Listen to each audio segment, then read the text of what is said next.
કુંડલ કંકન પહેરે વ્યાલા, કુંડલ કંકન પહેરે વ્યા, તન વિભૂતિ પટકે હરિછાલા, તન વિભૂતિ પટ,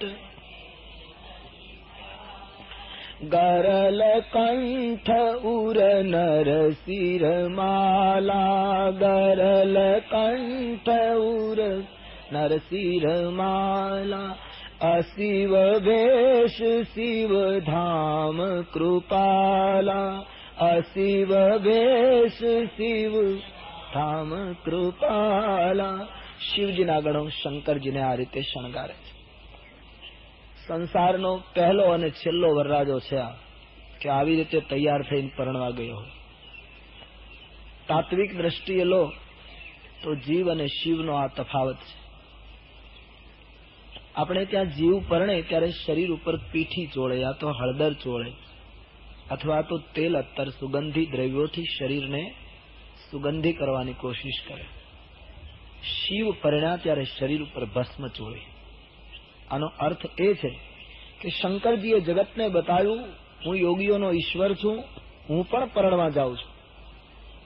તો હે જીવ, તું પરણે એની સાથે તકરાર નથી, પણ શરીર ઉપર ભસ્મ ચોળીને હું તને એ કહેવા માંગુ છું કે પરણ્યા પછી કેવલ શરીર ઉપર જ કેન્દ્રિત ના થઈશ.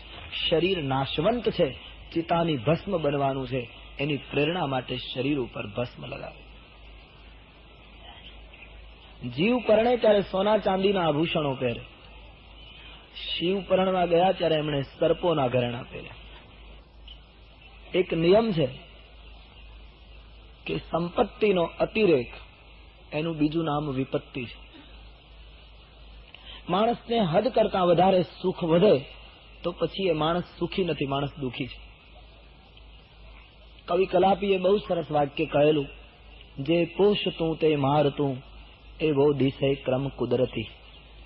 ઈશ્વરનો ક્રમ છે, જે પોષણ આપે એનો જો અતિરેક થાય તો એ જ વસ્તુ માણસને મારે. આભૂષણ પહેરે એની ના નથી જીવ, પણ એ આભૂષણોની અતિરેક જો થયો, એમાં આસક્તિ વધી, તો એના એ ભૂષણ તને ભુજંગ બનીને દંશ દેશે. માટે સર્પોના ઘરેણા પહેરી જગતને આસક્તિથી હીન થવાનો બોધ આપ્યો. ત્રીજું, જીવ પરણે તો ઘોડા ઉપર બેસે. શિવ પરણવા ગયા ત્યારે નંદી ઉપર બેઠા.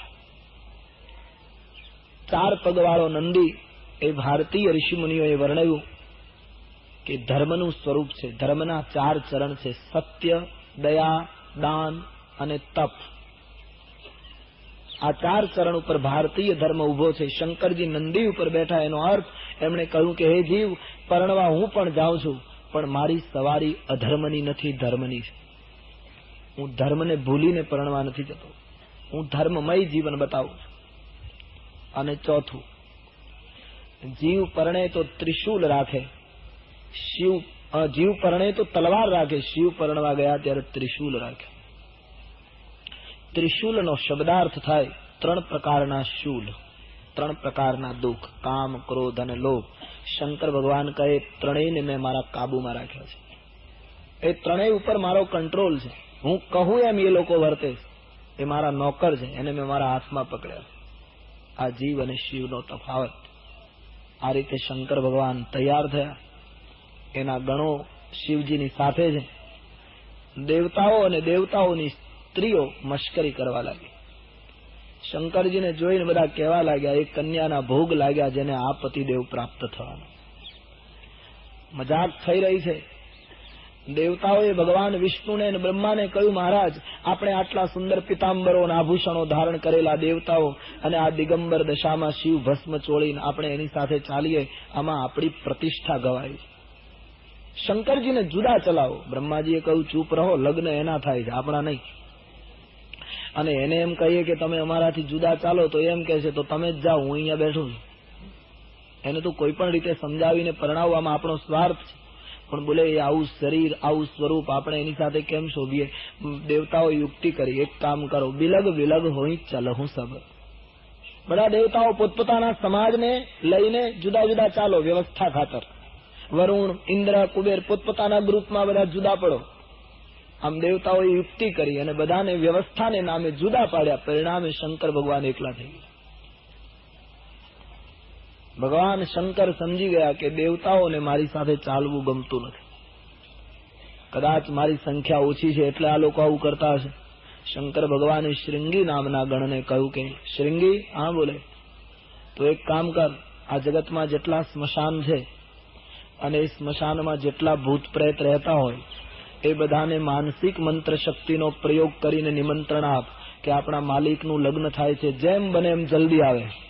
અને શ્રૃંગીએ માનસિક મંત્ર શક્તિનો પ્રયોગ કર્યો અને ગોસ્વામીજી કહે સ્મશાનેથી વિપુલ સંખ્યામાં ભૂત પ્રેતના ટોળે ભગવાન શંકરની બારાતમાં આવવા માટે નીકળી પડ્યા. તુલસીદાસજીએ બહુ સરસ વર્ણન કર્યું. તાનું ક્ષીણ કોવું આતિથીન પાવન કોવું અપાવન ગાતી ધારે તનુ ક્ષીણ કોવું યતિ કીન પાવન કોવું અપાવન ગાતી. શબ્દ પર ધ્યાન દે આપ. જે ભૂત પ્રેતો આવ્યા એના માટે તુલસીદાસજીએ લખ્યું કે કેટલાક શરીરમાં બિલકુલ ક્ષીણ દુબળા છે, કેટલાક ખૂબ હૃષ્ટપુષ્ટ. તુલસીદાસજી કહે કેટલાક અપવિત્ર છે તો કેટલાક પવિત્ર છે. કોઈને માનવીના સ્વરૂપ છે તો કોઈને પશુના ચહેરા છે. કોઈ રક્ત પીવે છે તો કોઈ ગંગાજળ પીતા આવે છે. હજારોની સંખ્યામાં હર હર મહાદેવનો નાદ કરતા આવે. શંકરજી બધાનો સ્વીકાર કરે. આનો અર્થ એ થાય કે શિવ કહે છે તમે દુબળા હો કે સબળા હો, તમે પાવન હો કે અપાવન હો, એકવાર મારી પાસે આવી જાઓ, હું બધાનો સ્વીકાર કરવા તૈયાર છું. કૈસે ભી હો તુમ મેરે પાસ ચલે આવો.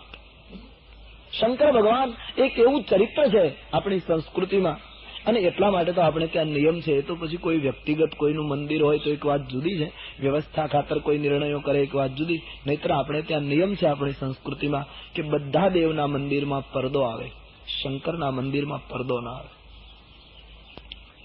એ 24 કલાક ખુલ્લા બેઠા છે. જીવને કહે છે તું મારી પાસે આવ, હું તારી પ્રતીક્ષા કરું. શંકર ભગવાનના મંદિરના દર્શનનો કોઈ બહુ નિશ્ચિત સમય ન હોય, ગમે ત્યારે જાઓ દર્શન થઈ શકે. એ મંદિર જ એવું. અને બીજા અર્થમાં જોઈએ તો શંકર ભગવાન રહે સ્મશાનમાં, અને સ્મશાનમાં જવાનો કઈ સમય નક્કી થોડો હોય, ગમે ત્યારે લઈ જવો પડે. એના માટે કઈ અમુક જ એને જો તાળું મારવામાં આવે તો કેમ ચાલે? એ મંદિર ખુલ્લું જ રાખવું પડે. સ્મશાને સ્વા ક્રીડા સ્મરહર પિશાચા સહચરા. તો શંકર ભગવાનનું આખું ચરિત્ર પ્રતિકાત્મક છે, અદભુત છે. તો एक एक व्यक्ति नो शिवजी स्वीकार કર્યો. नाच ही गाव ही गीत परम तरंगी भूत सब. बाबाजी लिखते हैं બધા નાચે છે, ગાય છે, અને આ બધું વિચિત્ર વેશ અને આ બધો સમાજ જોઈને દેવતાઓની સ્ત્રીઓ કહેવા લાગી જસ દુલહ તસ બની બરાતા. હવે જેવો વરરાજો છે એના પ્રમાણે જાન થઈ ગઈ. આમ કૌતુક અને વિનોદ થાય. પણ હવે બન્યું એવું કે દેવતાઓએ મશ્કરી કરી. પરિણામે શંકર ભગવાને બધા ગણોને ભૂત પ્રેતને ભેગા કર્યા. સંખ્યા એટલી બધી વધી ગઈ વરરાજાની ચારે બાજુ કે કોઈ દેવને વરરાજાને મળવા જવું હોય તો પેલા ભૂત પ્રેતો અટકાવે, ઉભા રહો, વરરાજાને મળવું હોય તો પેલા અમને મળો. અરે કયું દેવતાઓ કહે અમારે અગત્યનું કામ છે. બોલે તમે દેવતાઓ, તમારી નજરનો ભરોસો નહીં, વરરાજાને નજર લાગે. હવે આમાં નજર લાગે એવું હતું શું? ચિતા ભસ્માલેપો ગરલમસનમ દીપટ ધરો જટાધારી કંઠે ભુજગપતિ હારી પશુપતિ કપાલી ભૂતેશો ભજતિ જગદીશૈક પદવીમ ભવાની ત્વત્પાણીમ ગ્રહણ પરિપાટી ફલમિદમ. ભગવાન શંકરજીની પાસે દેવતાઓને ગણો રોકે જતા. આનો અર્થ એમ થાય કે માણસ પોતાની બુદ્ધિની ચતુરાઈથી ઈશ્વરની સાથે જયારે હોશિયારી કરવા જાય ત્યારે નાનામાં નાના તત્વો એને પ્રભુ પાસે પહોંચતા અટકાવે છે. જગતમાં બધી જગ્યાએ ચતુરાઈ ચાલે, પ્રભુની પાસે ન ચાલે. તુલસીદાસજી ચતુરાઈ ઉપર બળે નારાજ. મન ક્રમ વચન છાડી ચતુરાઈ, મન ક્રમ વચન છાડી ચતુરાઈ, ભજત કૃપા કરી હૈ રઘુરાઈ, ભજત કૃપા કરી હૈ રઘુરાઈ. જ્યાં સુધી જીવ ચતુરાઈ ન છોડે. ઈશ્વર માર્ગમાં બહુ બુદ્ધિની જરૂર નથી, શુદ્ધિની જરૂર છે. જે માણસ પોતાની બુદ્ધિ વાપરવાનો પ્રયાસ પ્રભુના માર્ગમાં કરશે એ માણસ નિષ્ફળ જશે. એ માર્ગ જ હૃદયનો છે, બુદ્ધિનો નથી. તો ગોસ્વામીજી કહે દેવતાઓ થોડી રમત કરવા ગયા તો શિવથી એમને બિલક થવું પડ્યું. રસ્તામાં કૌતુક વિનોદ થાય, બારાત ઉપડી જાય. यहाँ हिमाचल रचेऊ बिताना. हिमाचल महाराजे भव्य मंडप रचेलो. सुंदर व्यवस्था હતી. પર્વતો, નદીઓ, તળાવો, વનસ્પતિ, સાગર કામરૂપ દેહ ધારણ કરી કરી હિમાચલને ત્યાં મહેમાન થયા છે. જગદંબા ભવાની જે મંડપમાં બેસવાની હોય એ મંડપનું વર્ણન ભલા કોણ કરે. ધામધૂમથી જાન આવી. આખું ગામ શણગારાયેલું. ગામના લોકોના મનોરથો ક્યાંય સમાતા નથી. અમારી ભવાની આટલા વર્ષો સુધી તપ કર્યું, એનો પતિ યાની દુલ્હો કેટલો રૂપાળો હશે, વરરાજો કેટલો સ્વરૂપવાન હશે. આવો ભાવ લઈને આખું ગામ સામૈયું લઈને આવે છે. દેવતાઓએ વિચાર કર્યો કે આ વરરાજાને જો આગળ રાખીશું અને આપણે પાછળ રહીશું તો આ વરરાજાને જોઈને સન્માન કરવા જે સામૈયું આવે છે એમાં કોઈ વ્યક્તિ ઊભી નહીં રહે, બધા જતા રહેશે. અને વરરાજાને તો ઉતારો નહીં મળે પણ આપણું અપમાન થશે અને આપણને ઉતારા નહીં મળે અને આપણે દેવતાઓ આપણું સન્માન ન થાય તો બરાબર નહીં. અને વરરાજાને તો ઉતારો ન મળે તો એને તો ફાવે, એને તો સ્મશાનમાં ફાવે, એટલે એને કોઈ વિશિષ્ટ ઉતારાની જરૂર નહીં. તેથી દેવતાઓએ બુદ્ધિ વાપરી અને બધા દેવતાઓ સન્માનમાં આગળ. જેના લગ્ન થાય એ શંકરજીને પાછળ રાખ્યું. સૌ પ્રથમ વિષ્ણુ સામૈયું આવ્યું અને વિષ્ણુ ભગવાનનું દિવ્ય રૂપ જોઈને હિમાચલવાસી લોકોએ એમ જ માન્યું કે આ જ વરરાજા છે. કોઈએ પૂછ્યું આપ દુલ્હે મહારાજ હે? વિષ્ણુ ભગવાને કહ્યું નહીં ભાઈ, દુલ્હા તો પીછે, અમે તો જાની આવો છે. લોકો નાચવા લાગ્યા, અમારી પાર્વતી કેટલી ભાગ્યશાળી, એના પતિની જાનમાં આવેલા જાની આવો જો આટલા રૂપાળા હોય તો વરરાજો કેટલો રૂપાળો છે. વિષ્ણુ ભગવાન મનમાં મનમાં હસે કે વરરાજાને જોયા પછી આમાં જીવતા કેટલા રહેશે એ જ એક પ્રશ્ન છે. બધા જ દેવતાઓનું સન્માન થયું છે. સુંદર નિવાસમાં બધાને ઉતારા મળ્યા અને છેલ્લે જ્યાં શંકર ભગવાનનો સમાજ આવ્યો, ભૂત પ્રેતો ગર્જના કરે, હર હર મહાદેવનો નાદ થાય, ડમરૂ નિનાદ વાગે, હાથમાં ત્રિશૂલ, નંદી ઉપર સદાશિવની સવારી અને આ બધું ભીષણ વેશ અને ભીષણ સમાજને જોતા ગોસ્વામીજીએ લાગ્યું બીજરી ચલે વાહન સબ ભાગે. જેટલા લોકો સામૈયામાં આવ્યા હતા બધા જ ભયભીત થઈને ભાગ્યા. મંગળ દ્રવ્યો ઢોળાઈ ગયા. સામૈયામાં કોઈ ઉભું રહ્યું નહીં. આખું મેદાન ખાલી થયું. ભય વ્યાપી ગયો. શંકર ભગવાને ગણોને પૂછ્યું કે આ ગામમાં કોઈની જાન આવે ત્યારે સામૈયામાં આવી રીતે ભાગવાનો રિવાજ છે? બોલે મહારાજ આવો રિવાજ હોય નહીં, પણ આપણે આવ્યા પછી શરૂ થાય. આ શ્રી ગણેશ આપણામાંથી થયું છે મહારાજ. આખા ગામમાં ભય અને આતંકનું વાતાવરણ. ભગવાન શંકરજીએ કહ્યું કઈ વાંધો નહીં, જેને સન્માનની ભૂખ હતી એ દેવતાઓ આગળ પહોંચી ગયા, આપણને સન્માનથી શું લેવા દેવા. તુલ્ય નિંદા સ્તુતિર મૌની સંતુષ્ટો એન કેનચિત અનિકેત સ્થિર મતિર ભક્તિ માનમે પ્રિયો નરહ. નિંદા અને સ્તુતિ અસર કરે તો એ શિવ કેમ કહેવાય? એની મેળાએ શંકર ભગવાન ઉતારે પહોંચે. આખા ગામની અંદર ભય અને આતંક છે. બાળકો કાંપે છે ગામની અંદર. એના માતા પિતા બાળકોને પૂછે શું થયું? બોલે માં અમે ઘણા વરરાજાને જોયા, બાકી આ વરરાજો નથી, યમરાજાનો દૂત આવ્યો છે. તનુ ચાર બ્યાલ કપાલ ભૂષણ નગન જટિલ ભયંકરા સંગ ભૂત પ્રેત પિશાચ જોગિની વિકટ મુખ રજની કરા. તનુ ચાર બ્યાલ કપાલ ભૂષણ નગન જટિલ ભયંકર. બાળકો પોતાની કાલી ગયેલી ભાષામાં માતા પિતાને કહે વરરાજા એ શરીર ઉપર ભસ્મ ચોળી છે, કપાલ છે, સાથે ભૂત પ્રેત પિશાચોના ટોળા છે. વરરાજાને જોયા પછી એ જ જીવતો રહેશે જેને બહુ પુણ્ય કર્યા હશે. અને જે જીવતા રહેશે એ જાનને લગ્નને બરાબર જોઈ શકશે. ઘરે ઘરે આવી વાતો થાય, માતા પિતા બાળકોને શાંત કરે, ભયનું વાતાવરણ. શિવજી લગ્ન મંડપને દ્વારે પહોંચે. મહારાણી મૈના યાની પાર્વતીના માતા, એને હજી ખબર નથી કે મારો જમાઈ કેવો છે. સરસ આરતી શણગારી શંકરજીનું સન્માન કરવા માટે સાસુ સખીઓની સાથે આવી છે. એટલી સરસ કલાત્મક આરતી શણગારી. સાસુએ એને એમ થયું કે હું મારા જમાઈની આરતી ઉતારીશ તો એ કેટલો રાજી થશે, કેટલા પ્રસન્ન થશે. આવો ભાવ લઈને મૈના મહારાણી આવ્યા.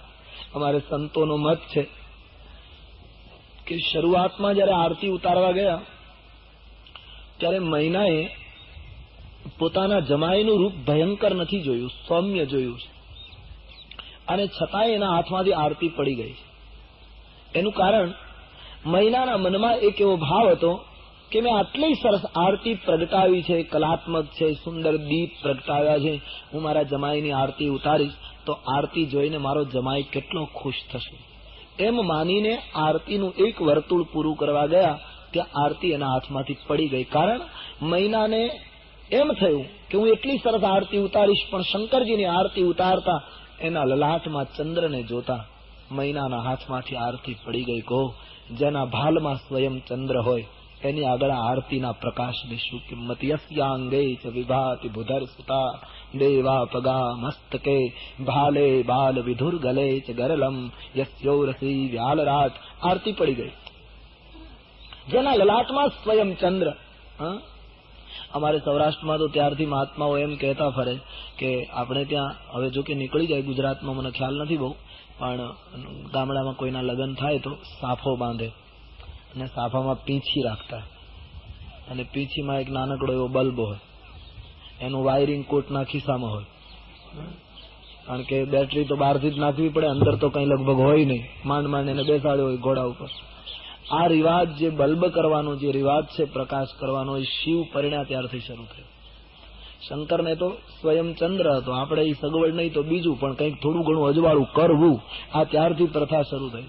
અને તમે જોજો એ બલ્બ પણ મોટે ભાગે લોકો લાલ રંગનો પસંદ કરે, અને લાલ રંગ ખતરાની નિશાની છે. એનો અર્થ એમ કે હવે આની હેરાનગતિનો આરંભ થયો છે, આની શરૂઆત હવે થઈ છે. શંકરજી પરિણ્યા ત્યારે એના લલાટમાં તો સ્વયં ચંદ્ર છે. પણ જ્યાં બીજી વાર ભવાનીની માતા જોવા ગયા, વિકટ રૂપ જબ રુદ્ર હિ દેખા. ચંદ્રશેખરનું વિકટ રૂપ જોતા તમામ અબળાઓ ભયભીત થઈ ગઈ. આરતીના દીપ હુલવાઈ ગયા, મંગલ દ્રવ્યો ઢોળાયા, મહારાણી મૈનાને ચક્કર આવ્યા. સહેલીઓ એને ઉંચકીને રાજભવનમાં લઈ ગઈ. બીજી વાર શિવજીનું અપમાન થયું, છતાંય મન ઉપર કોઈ અસર નહીં. નહીતર વરરાજાનું અપમાન થાય એટલે કેટલું ભયંકર પરિણામ આવે. આપણે બધા જાણીએ છીએ. છોકરામાં કાંઈ ન હોય, આપણને ખબર હોય, છતાં લગ્ન થાય ત્યારે 8 દિવસ એને કેટલો સાચવવો પડે. બધા ભાઈ ભાઈ કરે, બધા સંભાળે. કોઈ ચા આપે તો એમ કે નહીં, ભાઈ બહુ નથી પીતા, અને છતાં એટલું બધા જાળવે એને. તલવાર એટલા માટે જ હાથમાં આપવામાં આવે છે. તો સારું છે કે એનો ઉપયોગ નથી કરતો, એનું કોઈથી અપમાન કરાય નહીં, એને કોઈથી કંઈ એને કહેવાય નહીં. શિવનું 2 વાર અપમાન થયું ગામની બહાર અને મંડપના દ્વારે. છતાં એ જ સ્થિતિ. આકાશમાં ગમે તેટલા વાદળા આવે ને જતા રહે, પણ આકાશ એમનેમ સ્થિર રહે છે. એમ જેની ચિત્તવૃત્તિ આવી રીતે બની રહે, પ્રશંસા આવે કે નિંદા આવે. આખા ગામમાં અને રાજભવનમાં ભાઈ શંકર ભગવાન પોતાના સમાજ સાથે ઉતારે જતા રહે. દેવતાઓને ચિંતા થઈ છે કે 2 વાર શિવજીનું અપમાન થયું. સારું છે, રોષ ચડતો નથી, પણ જો ગુસ્સો કરશે તો બ્રહ્માંડને બાળી દેશે. બુદ્ધિમાન દેવતાઓ શંકર ભગવાન પાસે જઈ ચતુરાઈ દેખાડવા લાગ્યા. ભોલેનાથ, આ લોકો તમારું 2 વાર અપમાન કરી ચૂક્યા, તમારું અપમાન એ અમારું જ અપમાન ગણાય. અને મહારાજ એમાં એનો દોષ પણ નહીં, તમારા સાસુએ મૂર્છિત થઈ ગયા, એમાં એનો શું દોષ મહારાજ? કેમ કે તમારા ગળામાં સર્પ જોઈ, કાળને જોઈ બધા જ ભયભીત થઈ જાય, સ્વાભાવિક છે. શંકર ભગવાને દેવતાઓને કહ્યું કે મને મારી સાસુની દયા આવ્યો છે. કેમ કે મારા ગળામાં સર્પ જોઈને ભયભીત થઈ ગયા. એને તો રાજી થવું જોઈએ. કેમ કે કમસે કમ એટલો વિચાર કરવો જોઈએ કે એનો જમાએ કાળને ગળામાં નાખીને આવ્યો, એની દીકરીનું સૌભાગ્ય અખંડ થઈ ગયું. આ સાસુને તો કોઈ એવો જમાઈ જોતો લાગે છે એની દીકરીની માંગનો સિંદૂર ભૂસાવે. સ્વયં કાળને ગળામાં નાખીને પરણવા આવ્યો છું, મેં કાળને જીત્યો છે, એને તો ગૌરવ લેવું જોઈએ કે એનો જમાઈ અમર છે, એની પુત્રીનું સૌભાગ્ય અખંડ છે. દેવતાઓએ કહ્યું, મહારાજ એ બધું બરાબર, પણ એ લોકો સમજી ન શકે. એક કામ કરો પ્રભુ. શું? લગ્ન વિધિ પૂરો થાય અને લોકો વળાવી દે ત્યાં સુધી તમે અમારા કપડા પહેરો, અમારા પિતાંબરો ધારણ કરો.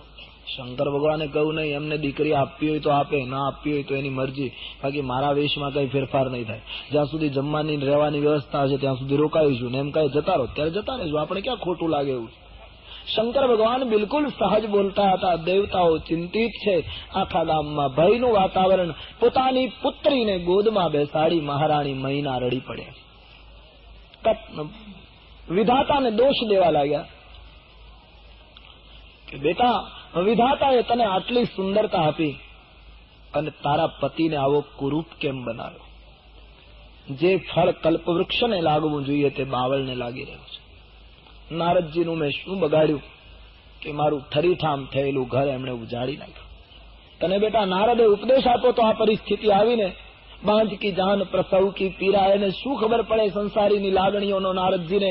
આમ નારદને દોષ દેવા લાગ્યા. મૈનાજી કહેવા લાગ્યા પોતાની પુત્રીને, બેટી ગમે તે થાય, હું તારા લગ્ન શિવ સાથે નહીં થવા દઉં. અટકાવે છે. ત્યાં સુધી મૈનાજી બોલ્યા છે, હું તને લઈને પર્વત ઉપરથી પડી જઈશ, સમુદ્રમાં ડૂબી જઈશ, અગ્નિમાં બળી જઈશ. ઘર જાય, બદનામી મળે, ભલે મળે, પણ હું જીવું છું ત્યાં સુધી તારા લગ્ન નહીં થવા દઉં. તાત્વિક અર્થમાં જરા વિચાર કર્યા. દક્ષની પુત્રી તરીકે ભવાની બળી ગયા એટલે કે ચંચળ શ્રદ્ધા ખલાસ થઈ ગઈ અને હિમાલયની સ્થિરતામાંથી નવી શ્રદ્ધા જન્મી. દિવસે દિવસે દીકરી મોટી થઈ, યાની શ્રદ્ધા વધતી ગઈ. નારદજી જેવા ગુરુ મળ્યા. શિવને પુનઃ પ્રાપ્ત કરવા માટે પાર્વતીએ ખૂબ તપ કર્યું. સપ્તઋષિઓ દ્વારા એની કસોટી થઈ, એમાં ઉત્તીર્ણ થયા. શિવનું મિલન હવે નજીક આવ્યું, ત્યાં મૈનાએ લગ્ન અટકાવ્યા. તુલસીદાસજી પોતાના સાહિત્યમાં કહે છે, મૈના એ બુદ્ધિ છે અને બુદ્ધિ હંમેશા જીવ શિવની નજીક આવે એમાં અવરોધક બની છે. બુદ્ધિ તત્વ, કારણ કે બુદ્ધિ હંમેશા વિચાર કરશે, આમ છે, આમ છે, અને તેથી મૈનાએ લગ્નમાં વિરોધ કર્યો છે. હું નહીં પરણવા દઉં. તુમ સહિત ગીરતે ગીરો, પાવક જરો જલનિધિમાં પરો. હું બળી જઈશ પણ તારા લગ્ન નહીં થવા દઉં. જીવ ઈશ્વરને મળે. આટલી સાધના પછી, આટલી કસોટી પછી જયારે પ્રભુની સાથે લગ્ન થવાનો સમય હતો ત્યારે મૈના અટકાવે છે, બુદ્ધિ તત્વ રોકે છે. પણ પાર્વતી બહુ સરસ બોલ્યા, માં તું મારી પ્રસૂતા છો, હા તું કહીશ ને તો ડુંગર ઉપરથી પડીને આપઘાત કરીશ, મરી જઈશ, પણ માં એક જવાબ આપીશ. શું? તુમસે મિટહી કી વિધિ કરમ કા. તારામાં કોઈ એવી શક્તિ છે માં કે વિધાતાના લેખને તું પલટી શકે? અને માં, માતા પિતા જો વિધાતાના લેખને બદલી શકતા હોય તો સંસારમાં કોઈ માતા પિતા પોતાના સંતાનને દુઃખી ન થવા દે. માં, સુખ અને દુઃખે તો મારા લલાટમાં વિધાતાએ જે લખ્યા મારે જ્યાં જઈશ ત્યાં પામવાના છે. કરુણાનો અવસર નથી માં, કલંક સ્વીકાર નહીં. આમ કઈ પાર્વતી પોતાની માતાને સાંત્વના આપે છે. આમ ચર્ચા ચાલે છે. એમાં એ જ સમયે નારદ અને સપ્તઋષિઓ ગામમાં આવ્યા. આખું ગામ નારદની વિરુદ્ધમાં છે કે આ નારદે જ કર્યું છે. નારદજીને જોતા જ ગામના લોકો કહેવા લાગ્યા, મહારાજ હવે તમે જેમ આવ્યા છો એમ જતા રહો, તમારે લીધે અમારી આ દશા થઈ. જે ભૂત પ્રેતો સ્મશાનમાં રહેવા જોઈએ ગામની બજારમાં ફરે, અમારાથી ઘરની બહાર નીકળાતું નથી, આ પરિસ્થિતિ ઉભી થઈ છે અને હવે રાજભવનમાં તમારું કોઈ સન્માન નહીં કરે. નારદજીને થયું કે સન્માન કરે એવા સમાચાર મળે ત્યારે જઈએ અને અપમાનના સમાચાર મળે ત્યારે પાછા ફરીએ તો સાધુતાને કલંક લાગે. અને તેથી નારદજી સામેથી સપ્તઋષિઓની સાથે ગોસાઈજી બાબા કહે રાજભવનમાં પધારે છે. મહારાણી મૈનાએ ભાવશૂન્ય સ્વાગત કર્યું અને નારદજીને જોઈને મૈના રડી પડ્યા. બાપજી, તમે મારી પુત્રીને આવી સલાહ આપી? ક્યાં મારી પુત્રીની સુંદરતા અને ક્યાં આ પાગલ જેવો વરરાજો સર્પો લપેટીને આવ્યો છે? નારદજીની આગળ ફરિયાદ રજૂ થઈ. નારદજીએ મૈનાને કહ્યું, મૈના, તમને ખબર નથી કે શિવ કોણ છે અને આ તમારી પુત્રી કોણ છે? દેવી, આંખો ખોલો. આ પુત્રી આજે શિવની સાથે પરણે છે એવું નહીં, ગયા જન્મમાં પણ આ પુત્રી શિવની જ પત્ની હતી. તમને ખબર નથી. કેમ મહારાજ? બોલે હા, તમારી પુત્રી ગયા જન્મમાં દક્ષની પુત્રી હતી, શંકર સાથે પરણેલી. એકવાર અગસ્ત્યના આશ્રમમાંથી કથા સાંભળીને બંને આવતા હતા. રસ્તામાં રામ દર્શન થતા તમારી પુત્રીને ગયા જન્મમાં શંકા પડી. એમણે રામની કસોટી કરવા માટે સીતાનું રૂપ લીધેલું, માટે શિવે એનો ત્યાગ કર્યો. શિવથી ત્યજાયેલી તમારી પુત્રી દક્ષના યજ્ઞમાં બળી ગઈ.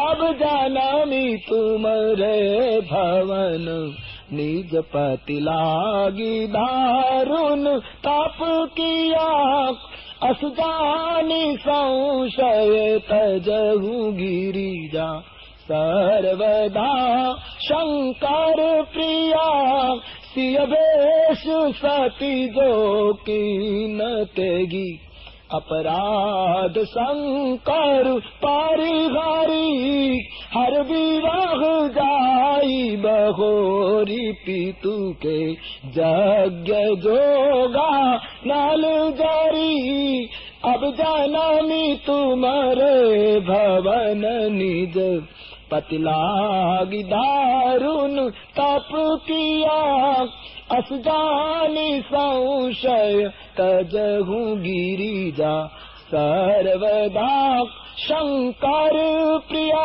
हे महीना, जरा सुनिए. આ એ જ કન્યા દક્ષના યજ્ઞમાં બળી ગઈ હતી, એ તમારે ઘરે પુત્રી તરીકે પુનઃ પ્રગટી છે.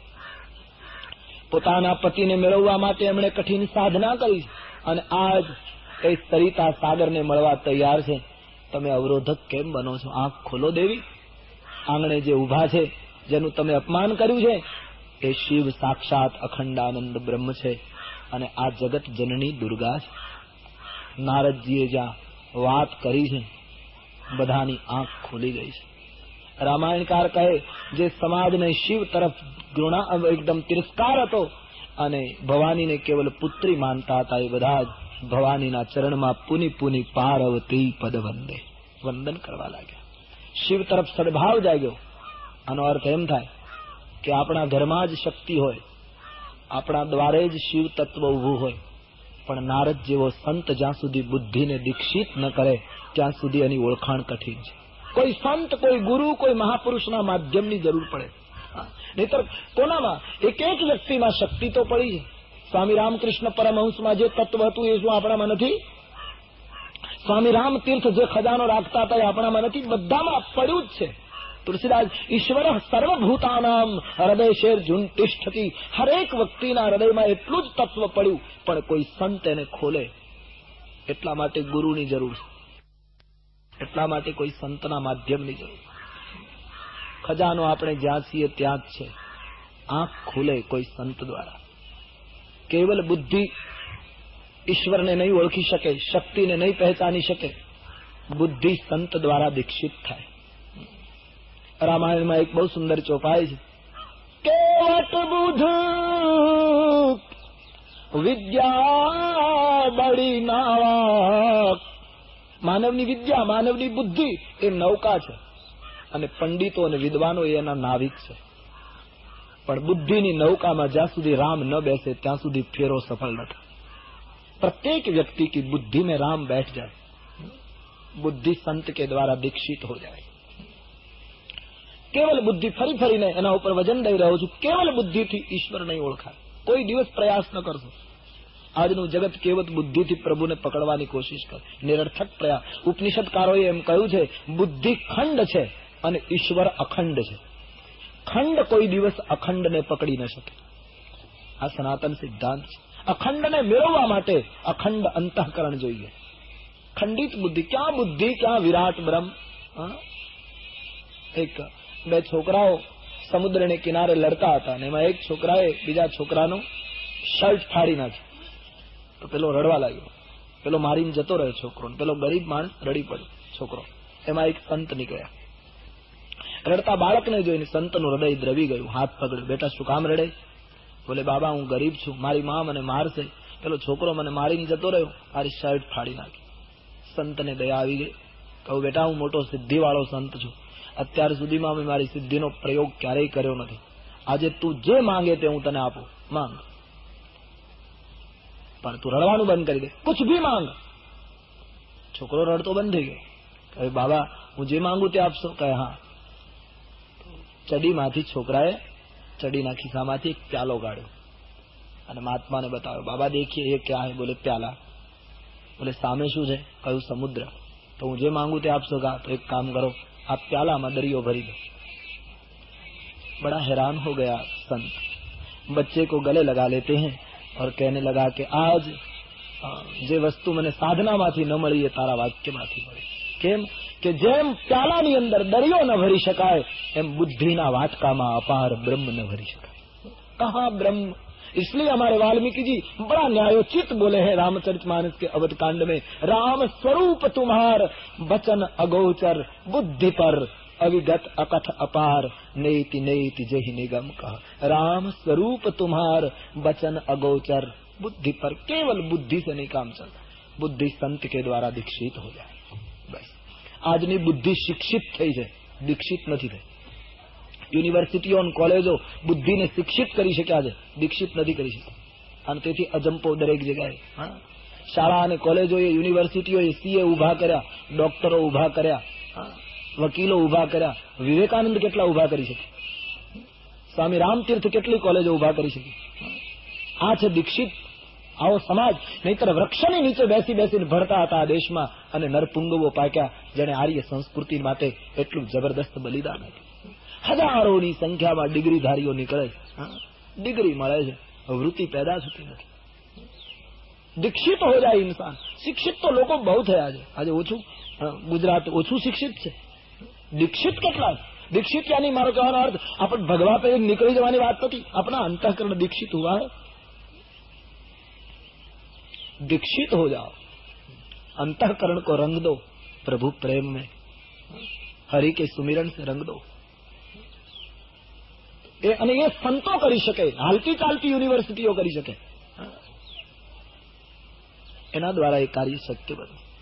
આજે કેટલી આપણી કરુણા છે. રાષ્ટ્રનું જીવન તમે જુઓ, કેટલી મુશ્કેલી છે સમાજ.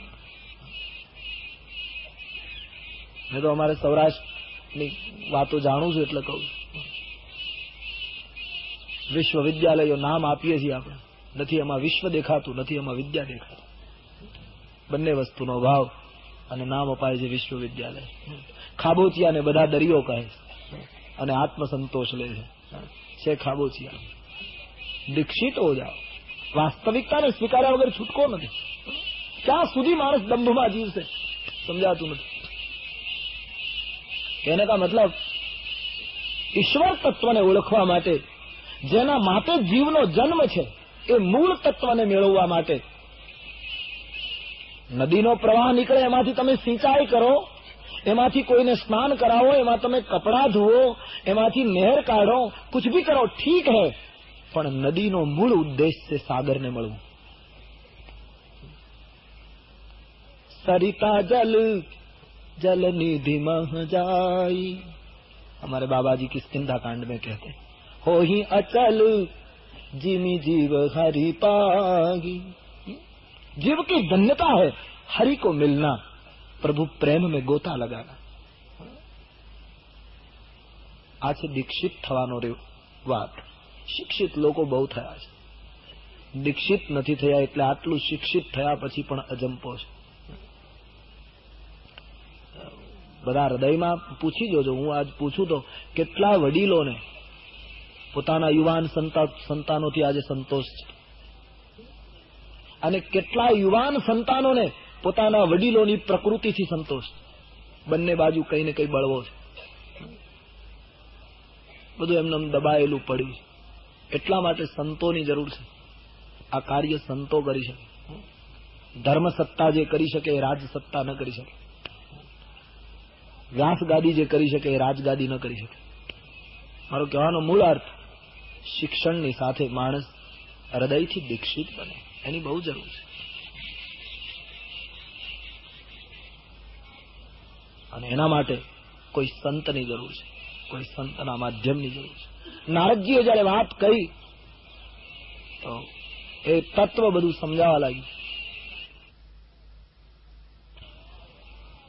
તો આખા ગામને નારદની વ્યાખ્યા પછી એક જુદો જ ભાવ પ્રગટ્યો.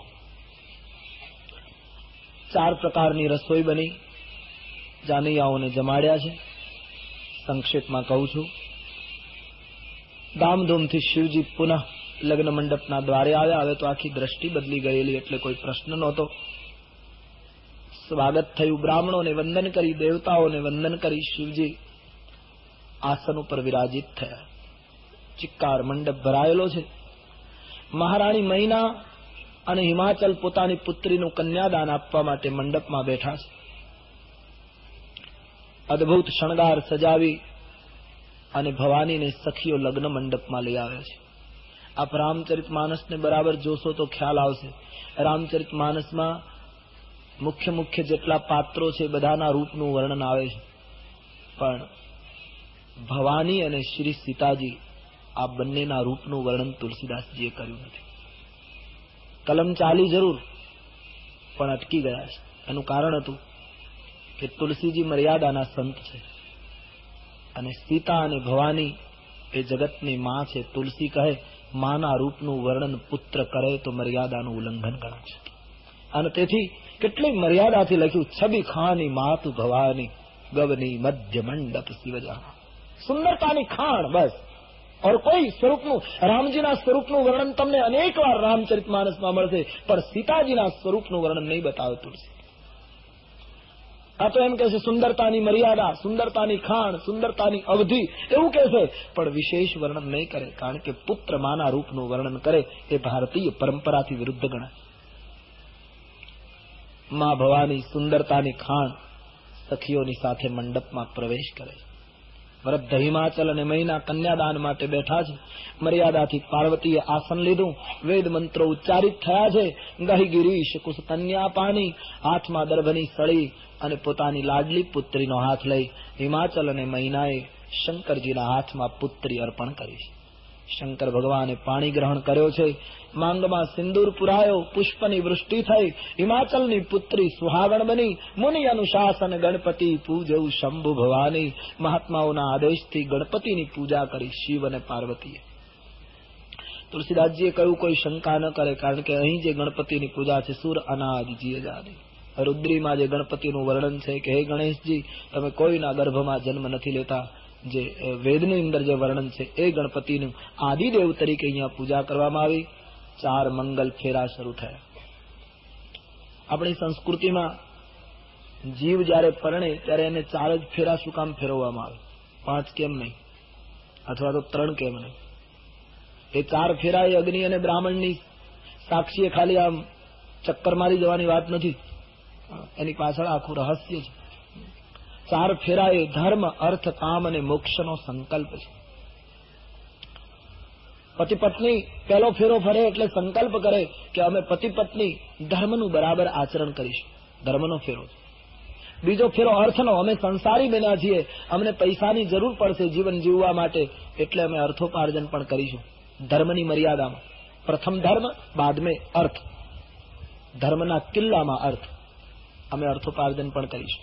ત્રીજો ફેરો કામનો, અમારો વંશ ચાલુ રહે, અમારો પરિવાર વધે, એટલા માટે અમે સંસારના કામ સુખો પણ ભોગવીશું, પણ મોક્ષની મર્યાદામાં.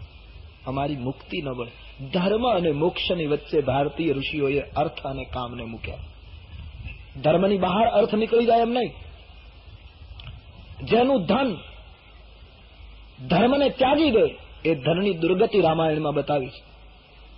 अरण्यकांड में सूत्र आता है, राजनीति बिनु धन बिनु धर्म.